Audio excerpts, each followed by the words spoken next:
बिस्मिल्लाहिर्रहमानिर्रहीम। Welcome back.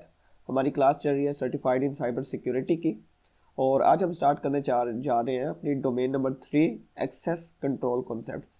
अच्छा, मेरा गला जो है ना वो कल से थोड़ा सा ख़राब हुआ है, तो इस वीडियो में ना वॉइस पे कंप्रोमाइज़ कर लेना थोड़ा सा, ठीक है। तो एक्सेस कंट्रोल कॉन्सेप्ट को समझने के लिए हम एक छोटी सी स्टोरी और या छोटी सी केस स्टडी डिस्कस करेंगे सबसे पहले, क्योंकि आपको पता है कि हमारी जो भी वीडियोस होती हैं वो मैक्सिमम उसके अंदर केस स्टडीज हम डिस्कस करते हैं और स्टोरीज डिस्कस करते हैं।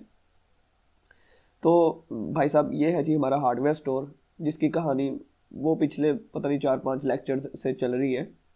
तो लेकिन ये हार्डवेयर स्टोर आपकी जान नहीं छोड़ेगा जब तक कि आपको ये सर्टिफाइड इन साइबर सिक्योरिटी कंप्लीट ना करवा दूं मैं, और जब तक आप इंशाल्लाह अपनी सर्टिफिकेशन इसकी कर ना ले, तो तब तक ये हार्डवेयर स्टोर आपकी जान नहीं छोड़ने वाला। तो ये है जी हमारा हार्डवेयर स्टोर, और सिनेरियो हमारा ये है कि इस हार्डवेयर स्टोर के पास ये वाले एम्प्लॉयज काम करते हैं, ठीक है। इसके अलावा इस हार्डवेयर स्टोर के पास है एक वेयर हाउस, जहाँ पर ये हार्डवेयर स्टोर जो है वो अपना डाटा स्टोर करता है। कोई भी चीज़ें जो है वो यहाँ पर स्टोर की जाती है जो भी इससे रिलेटेड होती हैं। और अब हम वो देख लेते हैं कि वो कौन सी चीज़ें हैं। इस वेयर हाउस के अंदर 3 कैबिनेट्स हैं। एक कैबिनेट ये है, एक कैबिनेट ये वाली है, और एक कैबिनेट है ये वाली। इस कैबिनेट के अंदर अकाउंट्स डिपार्टमेंट का सारा डाटा पड़ा है, फाइलें पड़ी हैं, क्योंकि हम सपोज कर रहे हैं कि ये सारा जो है ना पेपर वर्क पे चल रहा है, इसके अंदर अभी कोई डिजिटल सिस्टम नहीं है। लेकिन इस कहानी को हम मैप करेंगे बाद में अपनी डिजिटल साइबर सिक्योरिटी के एक्सेस कंट्रोल्स के साथ। तो इसके अंदर इस अलमारी के अंदर अकाउंट्स वालों की सारी फाइलें पड़ी हैं, उनकी पेरोल्स वगैरह, उनके जो पेमेंट्स वगैरह का, अर्निंग का रिकॉर्ड वगैरह। ये जो अलमारी है इसके अंदर इसके अंदर मार्केटिंग वालों का सारा डाटा पड़ा है, उनकी सारी फाइल्स वगैरह पड़ी हैं, उनके पैनाफ्लैक्स, उनके फ्लायर्स, मार्केटिंग किस तरह से करनी है इस हार्डवेयर स्टोर की, इसको किस तरह से जो है ना लोगों तक पहुंचाना है। तो वो सारा डाटा इसके अंदर इस कैबिनेट के अंदर स्टोर है। फिर एम्प्लॉय मैनेजमेंट का डाटा है, कौन सा एम्प्लॉय कब आया, कब लीव किया उसने, कब उससे ज्वाइन किया, कितनी सर्विस उसकी हो चुकी है, एनुअल इंक्रीमेंट उसकी पे में कितना लग रहा है, वो सारे का सारा डाटा इस वाली अलमारी के अंदर है, ठीक है। अब यहाँ पे मसला ये है कि ये जो वेयर हाउस है, जिस बंदे को इस वेयर हाउस की एक्सेस है, यानी जो बंदा इस वेयर हाउस के अंदर जा सकता है, वो इन तीनों अलमारियों को फिजिकली एक्सेस कर सकता है। चाहे वो बंदा अकाउंट्स डिपार्टमेंट का हो, चाहे वो बंदा मार्केटिंग डिपार्टमेंट का हो, या चाहे वो बंदा एम्प्लॉय मैनेजमेंट डिपार्टमेंट का हो। अगर वो वेयर हाउस में जा सकता है तो वो इन तीनों अलमारियों को फिजिकली एक्सेस कर सकता है। इससे बचने के लिए इस हार्डवेयर स्टोर की मैनेजमेंट ने क्या किया कि इन अलमारियों को ताले लगा दिए, ठीक है, और उनकी चाबियां दे दी कंसर्न बंदों को, ठीक है, ताकि जो बंदे कंसर्न हो सिर्फ वही जो है ना इन अलमारियों को खोल सके। लेकिन एक चैलेंज अभी भी है कि जो फिजिकली डिलीवरी बॉयज़ हैं वो अभी भी वेयर हाउस में जाते हैं और अलमारियां उनके सामने होती है।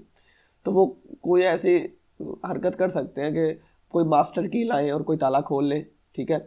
या वो जैसे मूवीज़ में नहीं हम देखते कि वो किसी से चाबी थोड़ी देर के लिए ली और उसे बाद में वो सांप बन के ऊपर छाप के और जाके बाद में चाबी उसकी नहीं बनवा ली। तो इस तरह का कोई सीन हो सकता है। तो ये चैलेंज नंबर 2 अभी बाकी है कि इसको कैसे सोल्व किया जाए। तो इसको सोल्व करने के लिए वेयर हाउस या इसकी हार्डवेयर स्टोर की मैनेजमेंट ने ये किया कि वेयर हाउस के 3 पोर्शंस कर दिए। एक पोर्शन ये था, और इसका जो है ना ये पोर्शन इसे कह दिया कि जी ये अकाउंट्स का पोर्शन है, और इसको दरवाज़ा लगा के अलहदा से एक ताला लगा दिया और इसके अंदर अकाउंट्स वाली अलमारी उठा के रख दी।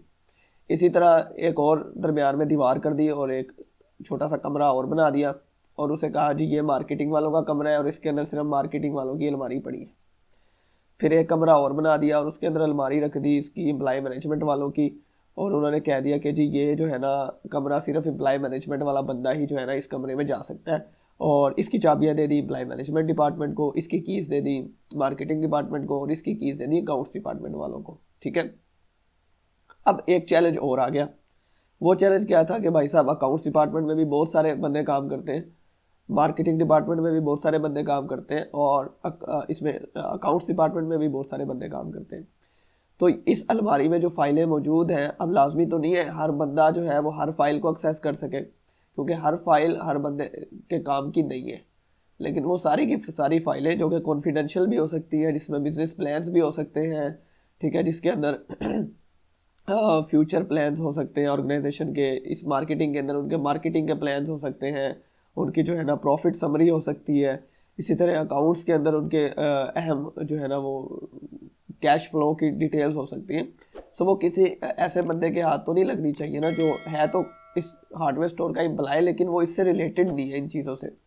तो ये बहुत बड़ा चैलेंज है। ये सारे चैलेंजेस जो है इनको सॉल्व करना ही एक्सेस कंट्रोल कहलाता है। मीन्स हम किस तरह से कंट्रोल करें इस चीज़ को कि जिस बंदे को जिस चीज़ की ज़रूरत है या जो चीज़ उसके काम की है उसकी एक्सेस सिर्फ वहीं तक होनी चाहिए, उससे ज़्यादा उसे एक्सेस ना मिले। ठीक है। एक रूल यहाँ पे बड़ा यूज़ होता है साइबर सिक्योरिटी के अंदर, उसे हम कहते हैं subject object rule relationship. Subject object rule relationship. अब ये रिलेशनशिप क्या होता है, इसको समझने के लिए हम एक्सेस कंट्रोल की फॉर्मल डेफिनेशन पढ़ते हैं पहले। तो फॉर्मल डेफिनेशन पे चलेंगे। तो access control basically involves limiting what objects can be available to what subjects according to what rules. ठीक है। सब्जेक्ट कौन हो सकता है, सब्जेक्ट बेसिकली यूजर हो सकता है जो किसी फाइल को एक्सेस करना चाह रहा है, और वो जो फाइल जिसको वो एक्सेस करना चाह रहा है वो बेसिकली ऑब्जेक्ट होगा। ठीक है ना। और उसके ऊपर रूल्स कौन से अप्लाई होंगे वो कहलाएंगे रूल्स। तो इस सारे रिलेशनशिप को हम सब्जेक्ट ऑब्जेक्ट रूल रिलेशनशिप कहते हैं। फॉर एग्जाम्पल इसको इस तरह देखें कि एक जो है ना वो होटल की रिसेप्शन के ऊपर एक रिसेप्शनिस्ट बैठा है। ठीक है। अब उसके ऊपर जो रूल लागू होंगे, उसके ऊपर जो रूल एप्लीकेबल होंगे वो ये होंगे कि वो सिर्फ नए आने वाले गेस्ट की एंट्री कर सकता है, और जो गेस्ट जो है वो उस होटल से रूम छोड़ के चला गया उसको डिलीट कर सकता है। ठीक है। लेकिन जो हायर लेवल की फाइल्स हैं उस होटल्स के अंदर, जो उसकी एक्चुअल डिटेल्स हैं जिनमें पे रोल्स की इंफॉर्मेशन है, वो ना वो बंदा देख सकता है। नए नए किस एम्प्लॉय को ऑर्गेनाइजेशन हायर करना चाह रही है या किस एम्प्लॉय के बारे में जो है ना वो कैसी रिपोर्ट्स अवेलेबल है डेटाबेस के अंदर, उनको वो नहीं देख सकता, क्योंकि उसके ऊपर रूल्स एप्लीकेबल है। उसमें देखो एक्सेस सिर्फ इतनी है कि वो एक बंदे को यहाँ पे अपनी डेटाबेस में या तो ऐड कर सकता है या उसे डिलीट कर सकता है, और वो कुछ नहीं कर सकता। ठीक है। तो ये रूल जो है ये कहलाता है सब्जेक्ट ऑब्जेक्ट रूल रिलेशनशिप। इसकी एग्जांपल सबसे बड़ी हमारे पास फायरवॉल है। फायरवॉल बेसिकली क्या होती है, ये इसके ऊपर काफी सारे रूल्स होते हैं। अब वो रूल्स के अकॉर्डिंग फायरवॉल देख रही होती है कि एक जो बाहर से पैकेट आ रहा है नेटवर्क के अंदर, अगर ये हमारे पास नेटवर्क है और यहाँ पर फायरवॉल लगी हुई है, तो ये देखेगी कि यहाँ से एक डाटा पैकेट आ रहा है, तो वो रूल्स में से चेक करेगी कि ये डाटा पैकेट अगर आ रहा है भाई 192.168.10.13 से, और हमने फायरवॉल के अंदर इस एड्रेस को ब्लॉक किया हुआ है, तो वो रूल में से चेक करेगी कि ये एड्रेस ब्लॉक है और इस पैकेट को वो नहीं आने देगी, डिस्कार्ड कर देगी। इसी तरह अगर किसी एड्रेस को हमने व्हाइट लिस्ट किया हुआ है, हमने अलो किया हुआ है, तो फायरवॉल अपने रूल्स में से चेक करेगी कि ये पैकेट अलो है, तो वो उस पैकेट को गुजरने देगी और वो पैकेट नेटवर्क के अंदर इंटर बचेगा। ठीक है। So firewall is the best example जो हम यहाँ पर लगा सकते हैं। फायरवॉल, यहाँ पर क्वेश्चन भी आ सकता है कि फायरवॉल क्या है। Basically firewall is an access control mechanism. ठीक है ना। और अब एक्सेस कंट्रोल की टाइप्स होती हैं जो हम आगे पढ़ेंगे लेक्चर्स के अंदर। फिजिकल एक्सेस कंट्रोल होता है, लॉजिकल एक्सेस कंट्रोल होता है। ठीक है ना। और फिर इस एक्सेस कंट्रोल के आगे डिफरेंट वो होती है, कैटेगरीज होती है। For example preventive access control, या हम जो है वो कह सकते हैं डिटरेंट एक्सेस कंट्रोल या डिटेक्टिव एक्सेस कंट्रोल। मैं थोड़ा सा आपको बताता जाता हूँ, इसका ओवरव्यू दे देता हूँ। डिटेक्टिव एक्सेस कंट्रोल वो होता है जो सिर्फ किसी चीज़ को डिटेक्ट कर रहा है लेकिन वो उस चीज़ को रोक नहीं सकता। फॉर एग्जाम्पल आपने कैमरा लगा दिया। ठीक है।